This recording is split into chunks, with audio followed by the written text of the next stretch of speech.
There is a very particular moment that happens somewhere inside the avoidant, one most of them will never describe out loud, never fully admit even to themselves, and certainly never give you the satisfaction of watching happen in real time. It does not show up at the very start of your silence, back when their defense mechanisms are still confidently telling them that your quiet is temporary, that you will drift back into the familiar rhythm, that the dynamic they understood so well and unconsciously leaned on is simply pausing rather than actually ending for good. In those early days, their mind works hard to protect them from the discomfort of uncertainty. Instead of confronting the possibility that something fundamental has changed, they create reassuring explanations that allow them to stay emotionally comfortable. They tell themselves that you are just busy, processing your emotions, needing a little space, or waiting for the right moment to reach out.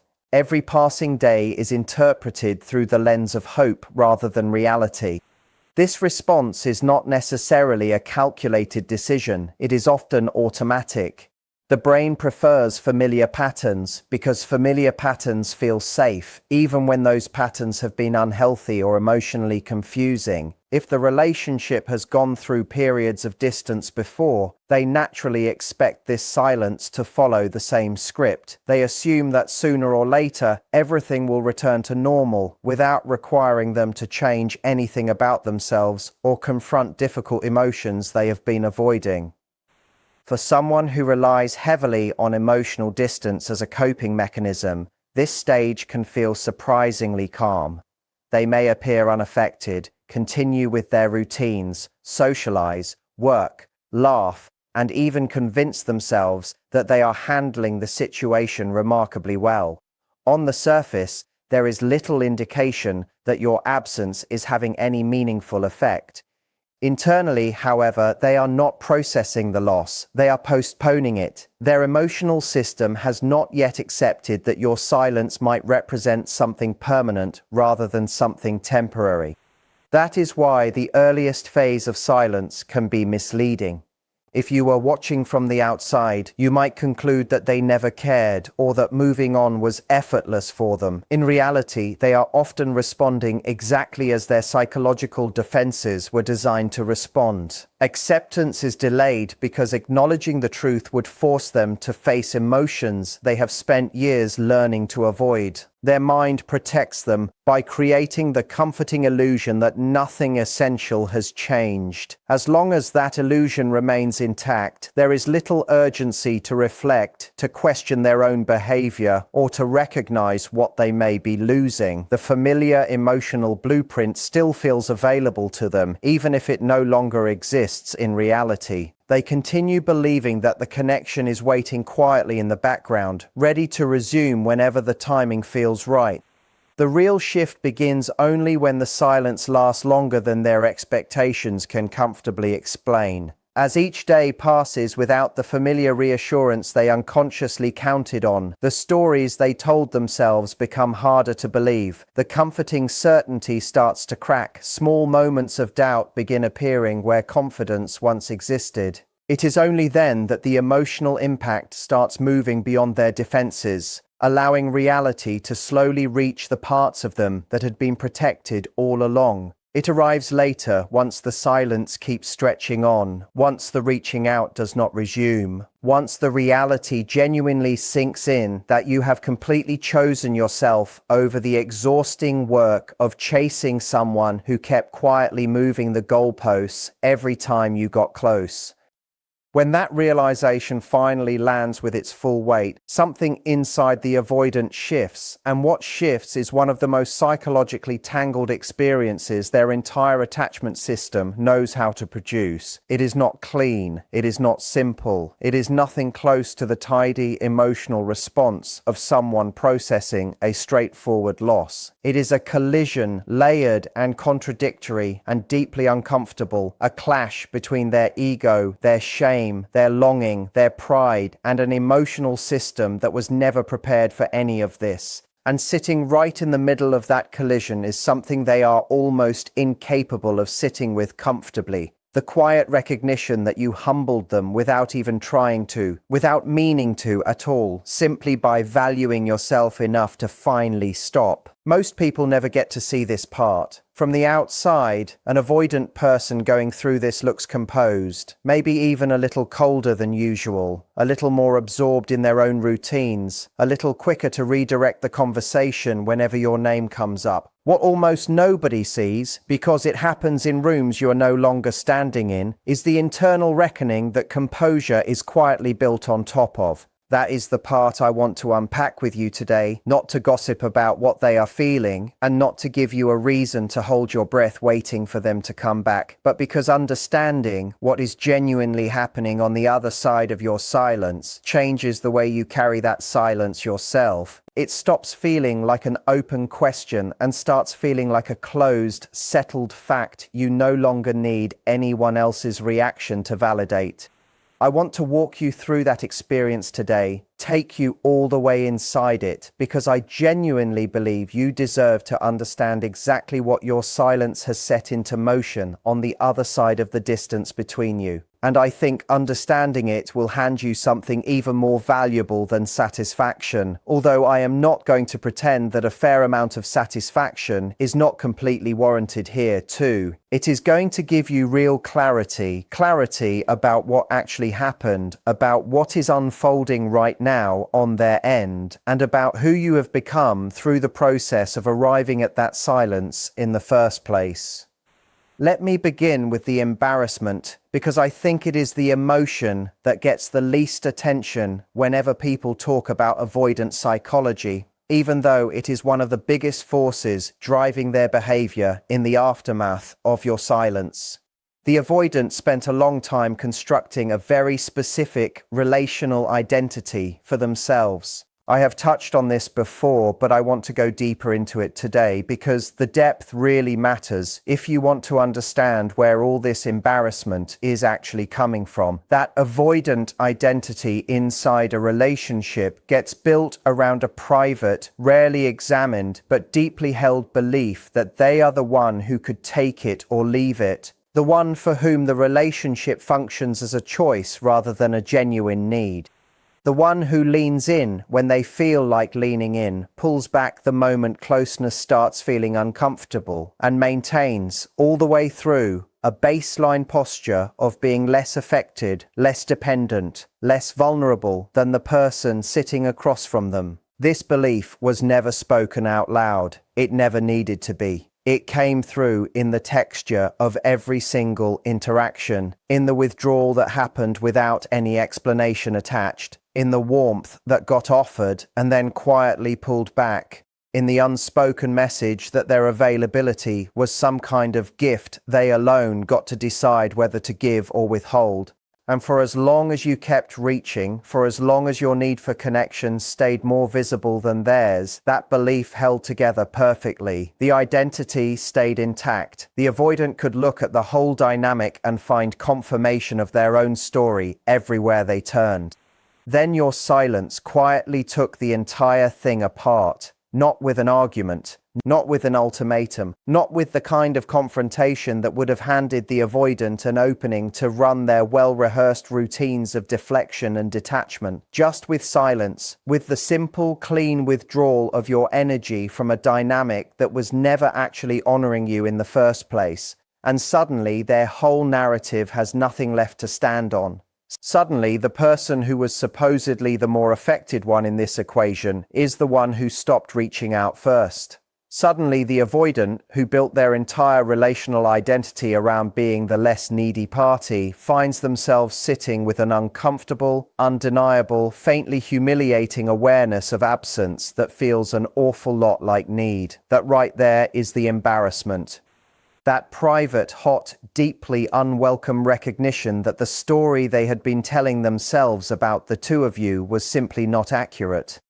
That they were never the detached, unaffected, fully sovereign party they believed themselves to be.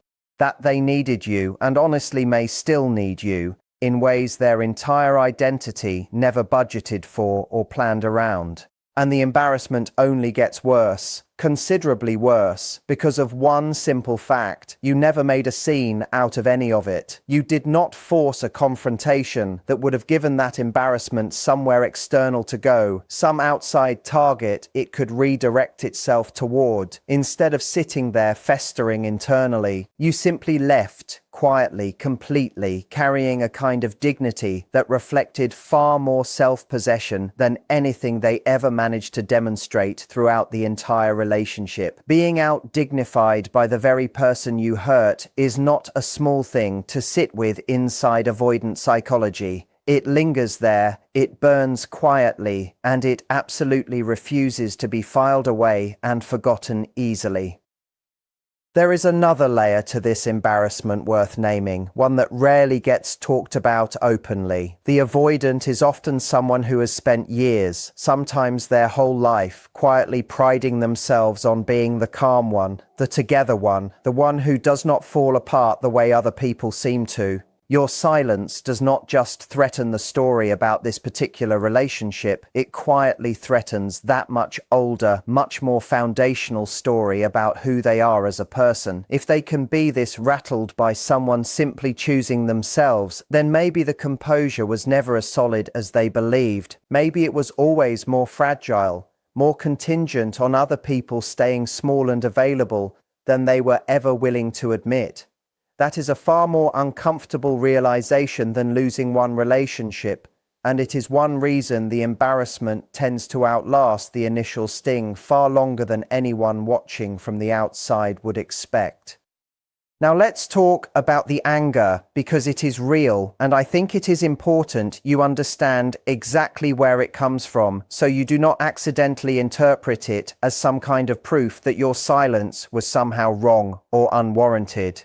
The avoidant is angry at you. In most cases, genuinely, irrationally, specifically angry at you personally. And the sheer irrationality of that anger is precisely what makes it so revealing about what is actually going on underneath. They are angry because you changed the rules on them. Not rules either of you ever explicitly agreed to, but rules the avoidant quietly established on their own through their behavior, and then unconsciously counted on you to keep following indefinitely without question. The rule that said you would always remain reachable no matter what. The rule that said your investment in the connection would stay consistently higher than theirs forever. The rule that the whole dynamic would keep operating in a way that kept their emotional exposure comfortably minimal, while their sense of relational power stayed fully intact. Your silence shattered every single one of those unspoken rules all at once. And the anger you are sensing is really just the avoidant's first and most defensive reaction to watching a structure they were quietly depending on, a structure built entirely on your compliance, get removed suddenly and completely from underneath them. I want to be really clear about something here. This anger is genuinely irrational. And the avoidant knows that on some level, which is exactly part of why it feels so unbearable for them to sit with. They cannot justify the anger without also exposing the entitlement that is fueling it underneath. They cannot explain why your choosing yourself makes them angry without quietly admitting they expected you not to do exactly that. And admitting that expectation means admitting a degree of taking you for granted that clashes badly with the self-image of someone who genuinely believes they are fair, self-aware, and emotionally sophisticated. So the anger just circulates with nowhere clean to land. It cannot be directed openly at you because there is no legitimate grievance to point to. You simply stopped reaching out, a completely sovereign decision that never required any justification in the first place. It cannot be fully turned inward either, because that kind of honest self-confrontation requires a level of psychological readiness the avoidant simply does not have access to yet. So it just sits there in the middle, hot and uncomfortable and vaguely humiliating, one more piece of internal evidence that your silence has destabilized something far deeper inside them than they were ever prepared for. There is a particular kind of restlessness that tends to show up alongside this stuck anger, a compulsion to keep tabs, to check in on your life through whatever channel is still available, to notice who is liking your posts or showing up in your comments, to construct little theories about what your silence means and whether it is really as solid as it appears. This is not concern in any meaningful sense of the word. It is the anger looking for information it can use to make sense of what happened, some detail that would let the avoidant slot your departure back into a narrative they can live with. The uncomfortable truth for them is that the simplest explanation, that you simply valued yourself enough to leave, is usually also the correct one, and it is the one explanation their anger absolutely does not want to accept. Underneath the embarrassment and underneath the anger, and this is really the layer that matters most for understanding what your silence has actually accomplished, there is something considerably more tender waiting. Something the avoidant will work extremely hard to avoid acknowledging, even privately, even completely alone, even in those rare quiet moments when their defenses usually let their guard down a little. Grief, real, specific, surprisingly deep grief for what they actually had with you, and for what their own patterns ultimately cost them. The avoidant's relationship with grief is one of the most tangled parts of their entire psychological makeup, because grief requires acknowledging loss, and loss requires acknowledging value, acknowledging that you had something that genuinely mattered enough that its absence now registers as real pain. And that kind of acknowledgement forces the avoidant into direct confrontation with everything their self-sufficiency story was specifically built to deny in the first place. That they valued you, that they needed the connection, that the thing they walked away from or let quietly collapse through the slow, steady drip of withdrawal and unavailability was never some casual replaceable option, but something genuinely and specifically irreplaceable. Your silence forces that grief up to the surface, not because silence functions as some kind of manipulation designed to provoke it. I want to be really clear about that distinction, but simply because silence removes all the distractions that were letting the avoidant avoid the grief in the first place.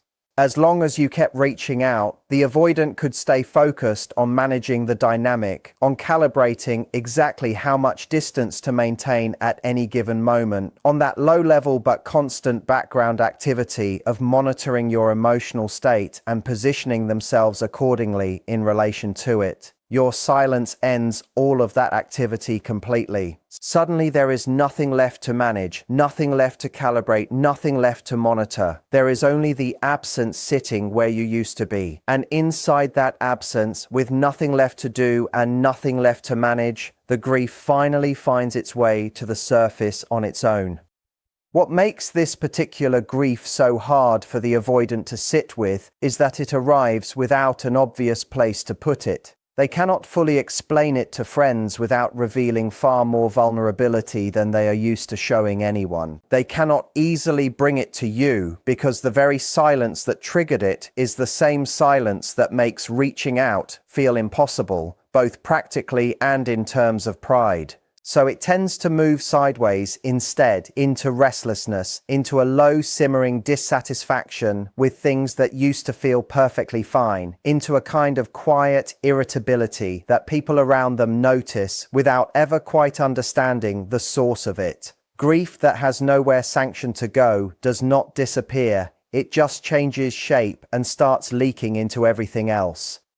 I want to talk now about what the avoidant typically does with all of this, with the embarrassment, the anger, the grief, and that destabilizing recognition that they need you in ways they were never prepared to need anyone. Because the response tends to be fairly predictable, and I think understanding it will help you move through whatever comes next with a lot more clarity that genuinely serves you. The avoidant's very first response is almost always to double down even harder on the distance between you. This sounds counterintuitive at first, but it is actually completely consistent with how avoidant psychology works. When their internal state becomes overwhelming, when the emotion gets too loud, too present, too insistent to comfortably push down, their instinct is to manufacture more of the exact thing that has historically offered them temporary relief. More distance, more self-sufficiency, more of that external architecture built around not needing anyone. From the outside, this can look like they have completely moved on, like your silence produced absolutely nothing, like they are perfectly fine, functioning normally, indifferent to your absence in their life. I want you to understand that this outward appearance is one of the least reliable surfaces in all of human behavior. That doubling down on distance is not the behavior of someone who feels nothing at all. It is the behavior of someone who feels far too much and has exactly one tool available to manage it. The avoidant who is doubling down on distance right now is actually moving through the most active, most effortful, and most psychologically costly phase of their entire response to your silence. They are working hard, harder than it looks, to maintain a composure that their internal landscape is doing everything in its power to quietly undermine from the inside. The second response, which usually follows the first after some interval that varies depending on the specific avoidant and the actual depth of what existed between the two of you, is a stretch of what I would call involuntary reflection. Their defenses, no matter how strong, simply are not built to hold indefinitely against a genuine loss. So the avoidant begins, usually in the quietest and least protected moments of their day, early mornings, late nights, in the middle of tasks that do not fully occupy their attention, to think about you with a level of honesty their more defended hours never allow. They start thinking about specific moments, the exact texture of certain conversations, the way you made them feel during the periods when their walls were actually down and the connection between you felt real and unguarded. They think about the things you did for them that nobody else ever has, the particular way you saw them that nobody else has ever seen, that specific quality of being truly known by you that they have been quietly pretending was not as significant as it actually was. And they think too about what they did with all of that, what their own patterns ultimately cost them, what the withdrawal and the unavailability and the constant cycling between closeness and distance actually produced in the end. Not in some abstract theoretical way, but in the visceral, unavoidable way of someone holding the direct consequence of their own choices in their hands and discovering it is considerably heavier than they ever expected it to be. This is the humbling I keep referring to. Not a performance of humility, not some calculated display designed to lure you back into their orbit, but the genuine, private, often completely silent experience of being brought low by the sheer weight of their own choices and their own losses. Now, I want to speak directly to you for a moment because I have spent a good portion of this conversation walking around inside the avoidance experience, and I do not want to leave you sitting in there with them. I want to bring you back to yourself, back to what your silence actually means for you, independent of whatever it happens to be producing on their end. Your silence was never a weapon. I know some people like to frame it that way, as some kind of power move. A strategic withdrawal of attention deliberately designed to trigger exactly the kind of response I have been describing here. And maybe for some people it genuinely does start out that way. But the silence I'm talking about, the kind that actually and genuinely humbles an avoidant, the kind that produces all of this embarrassment and anger and grief and involuntary reflection, that particular silence never comes from strategy. It comes from exhaustion, from the bone-deep tiredness of someone who has been pouring everything they have into a dynamic that kept taking everything in return without giving much back. It comes from that moment of absolute clarity when the cost of continuing finally and irreversibly outweighs whatever hope remained about what continuing might eventually produce. That moment is not some clever tactic.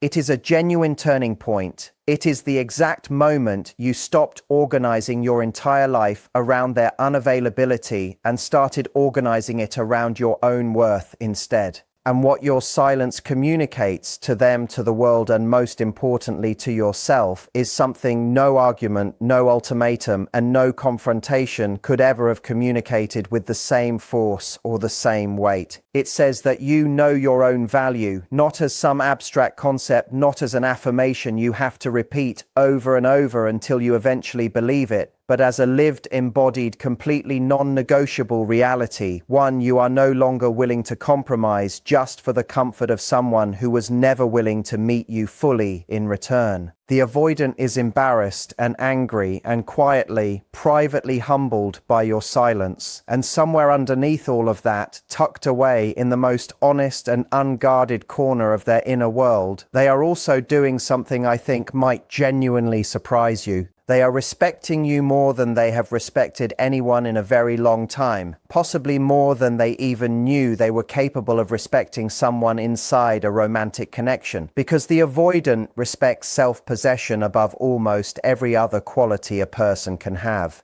It is, after all, the very quality their entire identity has been built around, and you have just demonstrated it with a level of completeness and consistency that far exceeds anything they ever managed throughout the whole dynamic between you. They withdrew loudly in their own way, through the indirect noise of mixed signals and hot and cold behavior, through walls that went up and came down and then went right back up again. You withdrew with silence, clean, complete, and utterly self-assured. That is not something they are going to forget anytime soon. That is not something they will easily manage to replace with someone else. And that is not something that leaves the avoidant's internal world unchanged, no matter how unaffected their outward behavior might continue to appear on the surface. You did not fight back. You did not chase after them. You did not turn your pain into a weapon or your need into a plea for their attention. You simply, completely, with the full quiet authority of someone who finally understands exactly what they are worth, stopped. And in that single act of stopping, you said everything that ever needed to be said, more eloquently, more powerfully, and far more permanently than any words could ever have managed to say it for you. I want to leave you with one last thought before we close this out. None of what I have described here is a promise about what the avoidant will eventually do with everything they are feeling. Some avoidants take this internal reckoning and let it soften them, let it push them toward genuine growth, toward finally becoming someone capable of showing up the way they never managed to with you. Others stay exactly where they are, more guarded than ever, having learned only that vulnerability is dangerous rather than that it is worth the risk.